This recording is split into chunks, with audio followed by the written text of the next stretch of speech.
அப்படின்னா தமிழில் வந்து ஆதரவு அப்படின்னு சொல்கிறாங்க. வெக்டர் அப்படின்னா நமக்கே நல்லா தெரியும், ஒரு value with direction and magnitude, அதான் வந்து வெக்டர்னு சொல்லுவாங்க. நீங்கள் சிம்பிளி வெக்டர் அப்படின்னா இங்கே வந்து ஒரு பாயிண்ட் அப்படின்னு சொல்லி புரிஞ்சுக்கலாம். ஸோ ஆதரவு தரக்கூடிய பாயிண்ட்ஸ் எல்லாம் வச்சு ஒரு மெஷின் லேர்னிங் மாடலை பில்ட் பண்ணுறாங்க. அதை வந்து சப்போர்ட் வெக்டர் மெஷின் அப்படின்னு கூப்பிடுறாங்க.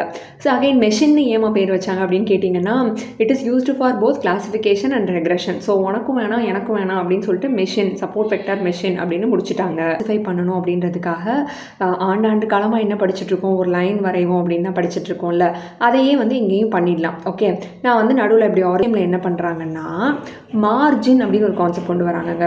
அதாவது நம்மளோட அந்த ஆக்சுவல் லைன் இருக்குல்ல, அந்த லைனோடவே கூட வந்து 2 பேர் அப்படியே ரயில்வே ட்ராக் மாதிரி ஓடுறாங்க, அவங்கள வந்து மார்ஜின்ஸ் அப்படின்னு டிஃபைன் பண்ணுறாங்க. ஓகேவா?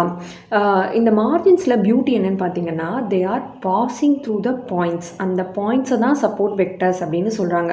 அந்த பாயிண்ட்ஸ் ஆர்